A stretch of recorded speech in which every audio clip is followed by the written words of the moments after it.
Hi guys, in the last video we did an overview of some of the more exciting companies reporting earnings this week. In this video we're going to talk about Starbucks and some of the challenges and some of the highlights they faced last quarter and what they're saying the rest of 2020 holds for their company. So one thing to understand is that the countries with the largest amount of company-owned Starbucks locations are the US and China. There are 15,000 stores in the US and over 4,000 stores in China. And together this represents over 60% of all Starbucks locations. So let's kind of go over the challenges that Starbucks faced in this quarter. So global comparable store sales declined by 10%. And these numbers were primarily driven by a 13% decrease in number of transactions per store. However, this was slightly offset by an increase of 4% in average ticket sales. So in short, this means that customers were visiting a Starbucks less, which totally makes sense given the situation we're in, but the amount of money spent per customer went up.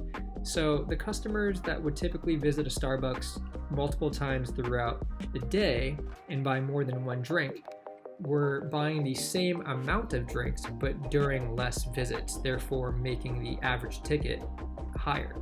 And all of this could be attributed to customers not wanting to leave their homes as much due to the lockdown.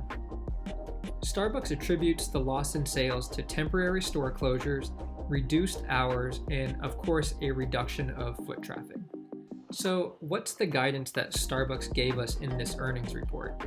Starbucks mentioned that nearly 50% of their company-operated stores in the US and more than 75% in Canada, Japan, and the UK are to remain temporarily closed to control the spread of the outbreak.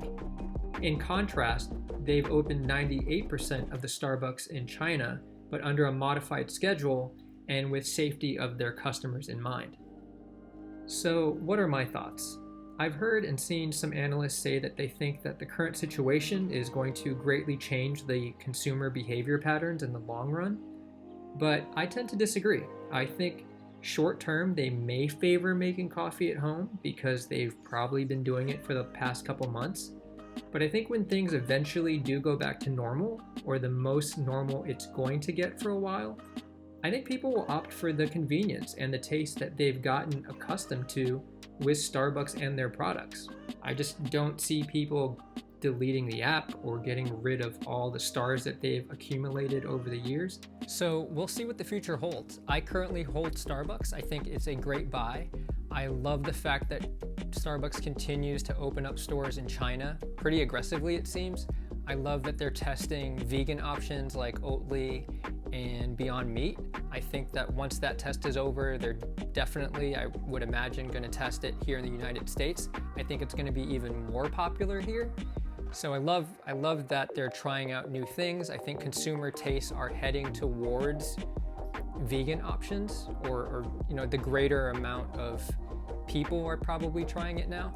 That's why I think it's a great buy. If you disagree or agree, please comment below. But we'll see. And guys, until next time, stay safe, keep on investing, and let's talk stocks.